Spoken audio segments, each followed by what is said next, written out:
The Sly Cooper series is one that is near and dear to my heart. When I first played the Thieves Raccoonus about 3 years ago, it was one of the most unique platformers I had ever played. The design around sneaking past your enemies and stealing treasures was a fresh change of pace from your typical platformer. Sly 2 then took everything the first game did and improved upon it greatly, with a new emphasis on open worlds with different missions to complete as opposed to the first game's different levels within a world. And then Sly 3 came around and refined the stealth platformer gameplay, but was riddled with an overabundance of characters that just felt like they were there to make the game longer than it needed to be. After releasing the final game, Sucker Punch Productions, the creators of Sly, went on to make other, more significant games like the Infamous series, and later on will be releasing Ghost of Tsushima. However, in the early 2010s, they gave the Sly Cooper license to a smaller game company known as Sanzero Games, who are infamous, get it, for releasing the Sonic Boom 3DS games Shattered Crystal and Fire and Ice. The team first created an HD port of the Sly Cooper trilogy for the PS3, and eventually released a brand new entry into the series, Sly Cooper Thieves in Time. Thieves in Time was generally well received by critics upon its release. However, online reviewers have since come out and said that Sly 4 was a terrible game and an insult to the Sly Cooper trilogy.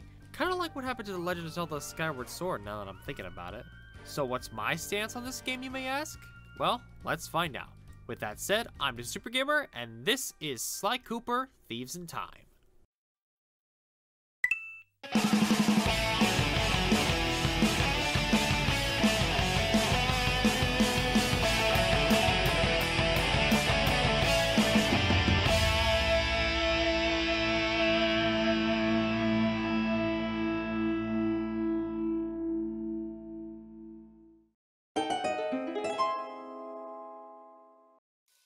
Sly 4 takes place quite a while after Sly 3. Sly Cooper himself has chosen to fake having amnesia to be with his love interest, Inspector Carmelita Montoya Fox.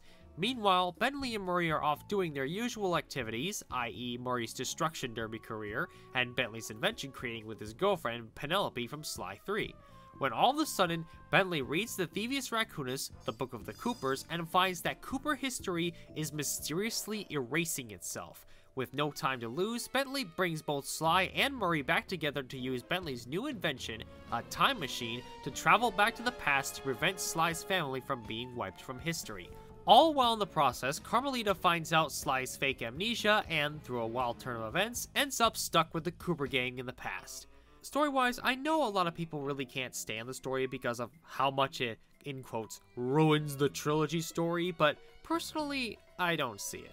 In my opinion, Sly 4's narrative is engaging, doesn't have too much going on, and Sanzero understands why we love these characters to begin with, so good job so far.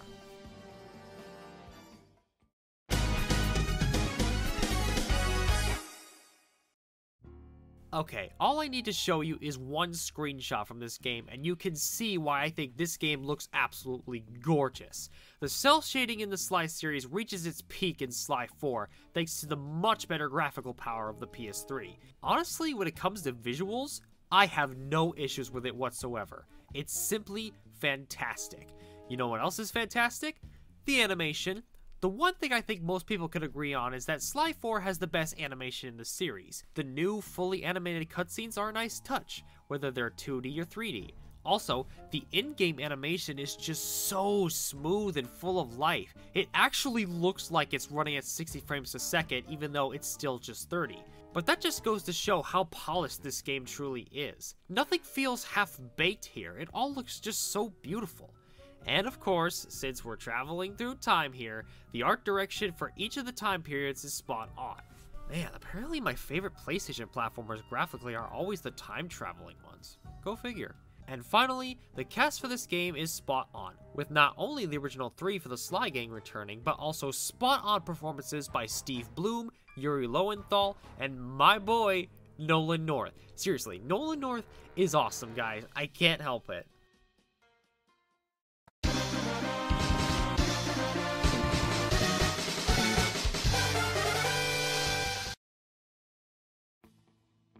If you haven't seen my last 3 Sly reviews for some reason, here's how it works. In Sly Cooper, your job is to steal things, sneak past guards, do some parkour on rooftops, and complete missions within the different worlds, or in this case, time periods. Sly 4 has 9 characters to play as, which is one more than Sly 3 had. However, these characters don't feel like needless padding, but rather unique spins on already existing characters. Let me explain.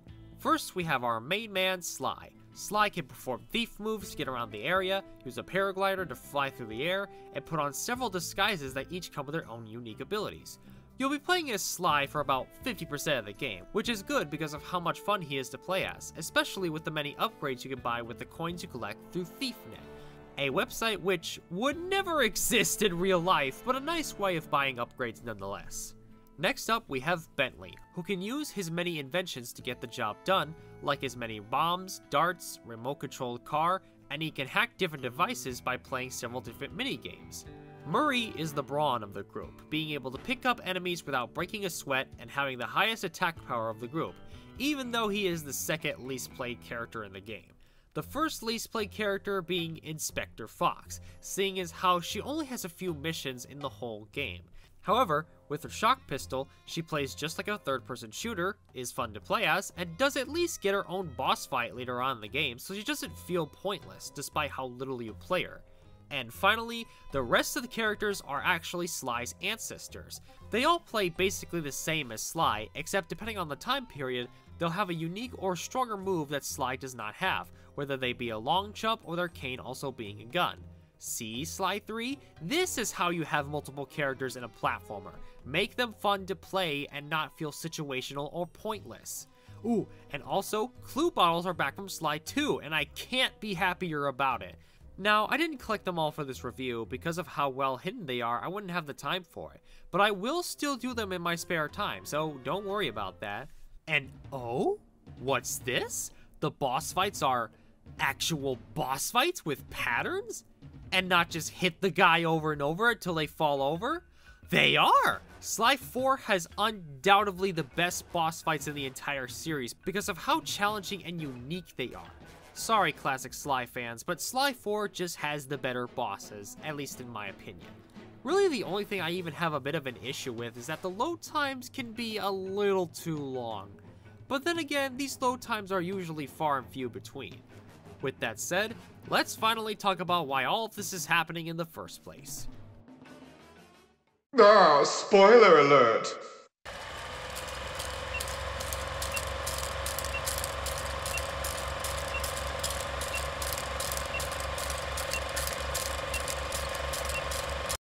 So as the story goes along, we find out that all of this has been happening because of Cyril Le Paradox, a black market art dealer skunk who wishes to wipe out the Cooper name from history. Why, you may ask? Well, Sly's father was able to steal something that Paradox's father wanted to steal as well, but Sly's dad was just a wee bit too quick for him.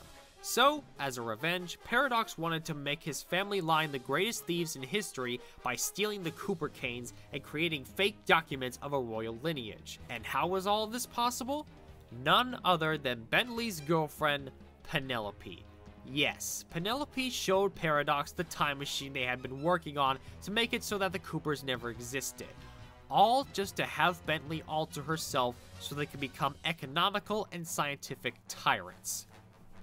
Wow. It's a good thing I never really got attached to Penelope in the first place because her actions here are outright selfish and unjustified. And the thing is, this plot twist didn't even need to happen.